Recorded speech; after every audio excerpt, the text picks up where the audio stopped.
Well, really excited to be in a super regional. Very proud of our team. Part of our goals moving forward. Excited to host Texas Tech. Really good ball club. So we got our work cut out for us, but we're prepared and ready to go. Question? Niger Reeve, just what makes her tick? Why is she so effective? And obviously you faced her last year, so hands-on experience. Mm-hmm. Yeah, I mean, Niger Reeve would be what we call kind of a unicorn in the sense of pitching. I mean, she's got velocity plus movement, and she's developed pitches along the way. So her rise ball, is elite, but she's added the changeup and some down pitches, and so I think as she continues to grow, but the sub-1 ERA would say that she's pretty tough to get some runs off of, and I think she's an uber competitor and a great teammate at the same time. So team loves to play behind her. Issa, what do you remember about facing her last year? That she was a tough one, that she's definitely one of the great pitchers out there in the world, and that, we obviously had to commit to a plan and prepare for, the great pitcher she is, and we went out there and, we handled business. Issa, how have you studied her since? I mean, have you watched a lot of games this season, postseason? How extensive is the scouting report that you guys go through? It's quite extensive. I mean, she's a good pitcher, and I mean, it's not only her; it's a staff as well. So just going through the staff, and I know me and our teammates have just watched past games and have memorized patterns that she's done and memorized patterns that the pitching staff has done. So just really done our homework on the team in every aspect, and I think it's going to help us a lot.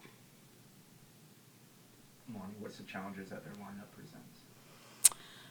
They got speed. I think they're a bunch, transferred in from ULL, so they have the same coaching staff and philosophy, when Jerry came in. So I think they're pretty veteran in what they do and how they work together. They're not a big strikeout group, so they're going to put the ball in play and let their speed and try to create some chaos on that side. So a lot of lefties mixed in the lineup, so a little different lineup on that side.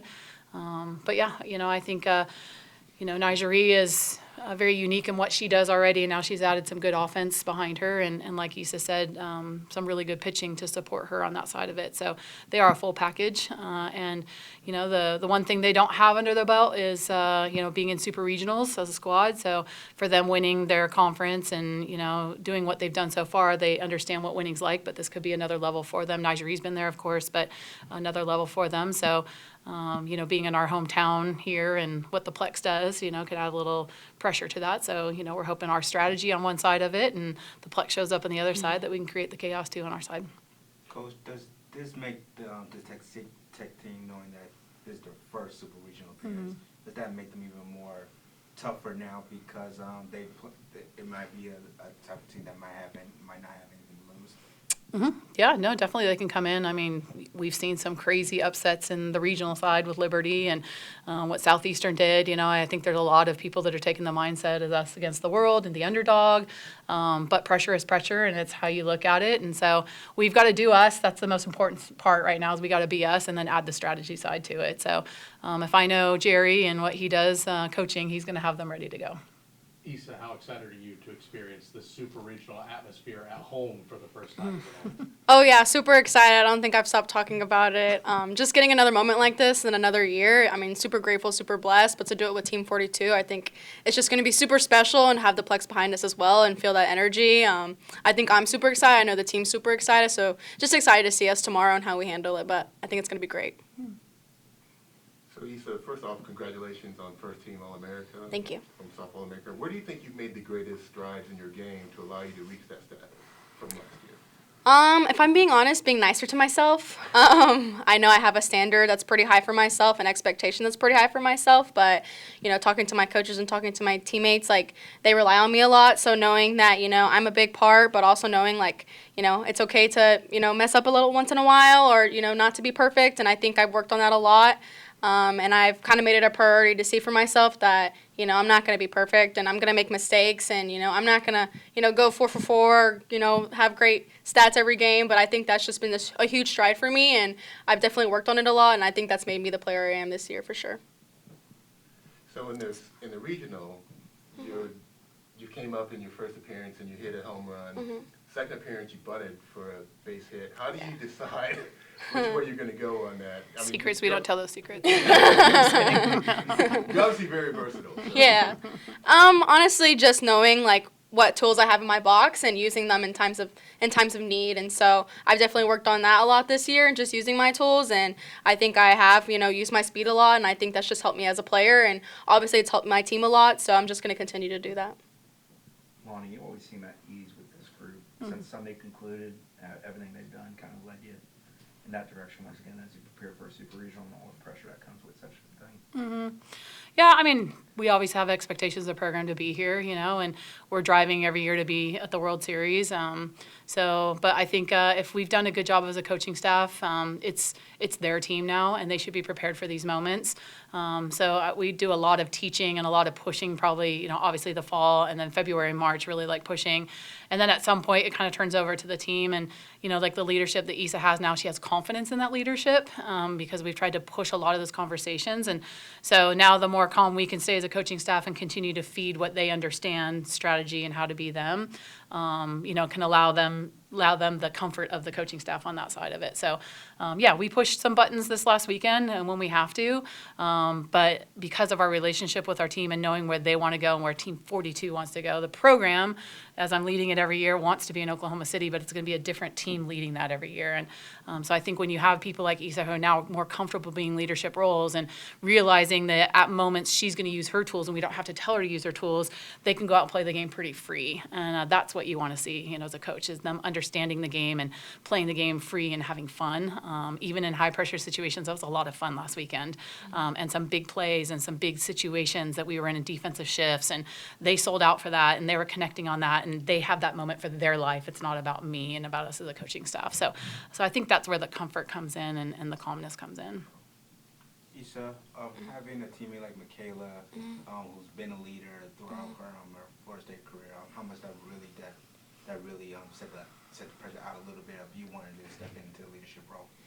Yeah, no, I think Michaela's a great leader, and I think we play two different positions. So, her seeing from behind the dish and me out in the field, I think her seeing out and me seeing in helps a lot, and I really admire that. And, I look to her, and she can look to me, and I think that helps a lot in this team. And I know that she has a big voice on the field. I know she has a big voice in the dugout. So, just learning that we both can, do the same thing on the field, off the field is really huge, and we've definitely learned and communicated with it. But I think everyone on that field can do it, and I think everyone on that field can lead in every aspect. So just knowing that we also have 19 other people that can help us out there, I think is huge for us. And we're really big personalities, but we match well, actually. So it's perfect. What's the best way to describe her personality from being around her? How would you describe her? Oh, amazing. She's great. Colorful, I would say, Every day you're going to get a Michaela, and I think it's awesome to see. It's bright. She brings a light. So just being her teammate, very grateful for it, very grateful for the experience. I've learned a lot from her, and, sad to see her go, but I've definitely admired watching her play here.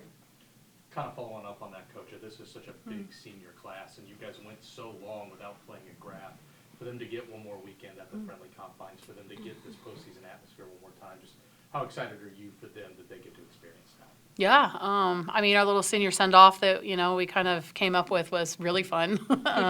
I think, having something like that was unique. I think they really appreciated that. So that was able to cap off like a senior moment where this is a team moment. I think as a senior, you want to leave the jersey better than you found it. You want to leave the team in a good spot, and to be able to move your team to a super regional and have the chance to go to a World Series is something that they've pushed for and wanted. So I think there's two different ways of celebrating them. This is a celebration of a mark of pushing for the program, and that senior send-off was celebrating them and the fans and everything they've done. So really awesome that we were able to do both those this year with the situation that we were in. So I'm excited for them.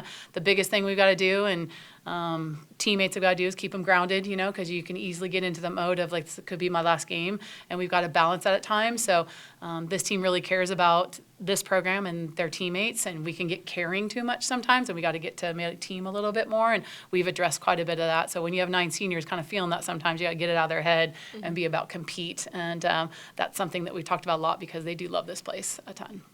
Let's do one more. Ethan, you've had 3 different partners at second base, kind of going in and out. Is there any differences between those 3? Do you change your game at all when a different person comes in?